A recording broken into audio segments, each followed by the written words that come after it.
a retired teacher, but he can't stay out of the classroom. Not just one school either, but many. This week's Super Senior shared a powerful message with our Joe Carroll.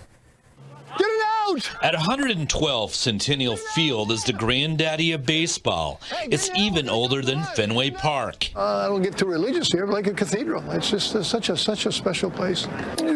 Jim Carter's memory of the field goes back to his Windsor High School championship game here in the 50s. All right, ball watch. In a way, he never left.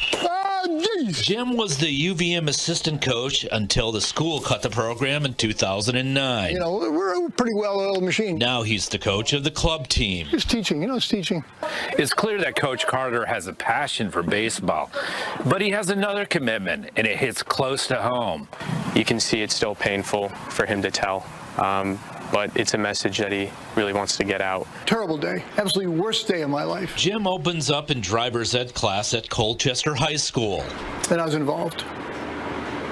Big time. That day, November 4th, 1990. It involved a fatality.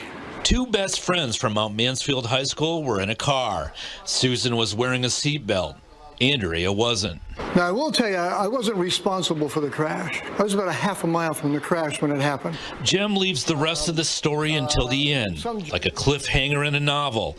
But this story has some cold, hard facts. If you don't wear a seatbelt after a crash, you could die. And I hope it has some impact on you, because driving is such a great thing. There's a second message. Well, why am I talking about organ donation? Well, it's a big part of your license. Now he says over 50% of Vermonters are donors, up from 5% just a decade ago. Jim brings a living example of that good deed. Cy Roberts got a new heart when he was 14. The presentation is peppered with humor, with a little role-playing. License registration, please. Then comes the stunner. This is our daughter. Always wear a seatbelt. Andrea was just 17. Always except once. The day of the crash, the passenger seatbelt wasn't working. Jim says Susan took her eye off the road for just a moment.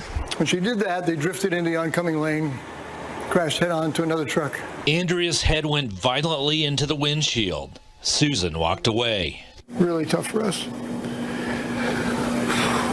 The doctors soon determined Andrea was brain dead. I remember when we decided for her to be an organ donor at night on November 10th. I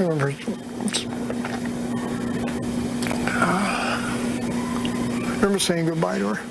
It took close to 10 years before Jim decided to share his story with his high school students. Yeah, two blind people can see because of Andrea Carter. Incredibly, the 76-year-old has done this presentation over 2,500 times. Does it get any easier? It's tough going to Mount Mansfield. 6 people have Andrea's organs. Now Jim makes sure others know of her story and what she gave, the gift of life. Thank you. Yeah, you're welcome. Yeah. In Colchester, Joe Carroll, Channel 3 News.